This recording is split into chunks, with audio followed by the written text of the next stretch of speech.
APJ Abdul Kalam നമുക്കെല്ലാവർക്കും അറിയാം, നമ്മുടെ മുൻ പ്രസിഡന്റ് ആയിരുന്ന the missile man of the Indian nation എന്ന് വിസ്തരിക്കപ്പെടുന്ന അദ്ദേഹം പറഞ്ഞത് ഇങ്ങനെയാണ്: dream dream dream dreams converts into thoughts and thoughts into action.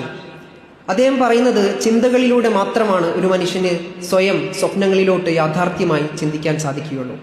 അദ്ദേഹം ജീവിതത്തിൽ പകർത്തിയിരുന്ന ഒരു ജീവിത ശൈലിയുണ്ട്. ആ ശൈലി എന്ന് പറയുന്നത് ചെറിയ ചെറിയ മാറ്റങ്ങളിലൂടെ അദ്ദേഹം നമ്മുടെ പ്രസിഡന്റ് ആകുന്നു.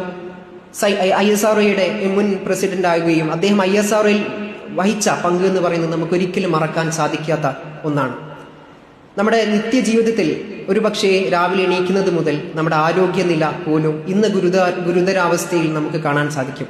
ഇത് എങ്ങനെ മാറ്റിയെടുക്കാം എന്ന് പറയപ്പെടുന്നത് ഒരു ദിവസം നമ്മൾ രാവിലെ 5 മണിക്ക് എണീക്കുകയും അതുപോലെ തന്നെ വ്യായാമങ്ങളിൽ ഏർപ്പെടുകയും ചെയ്യുന്നതിലൂടെയാണ്. 1 മണിക്കൂർ അല്ലെങ്കിൽ 5 മണിക്കൂറൊക്കെ നമ്മൾ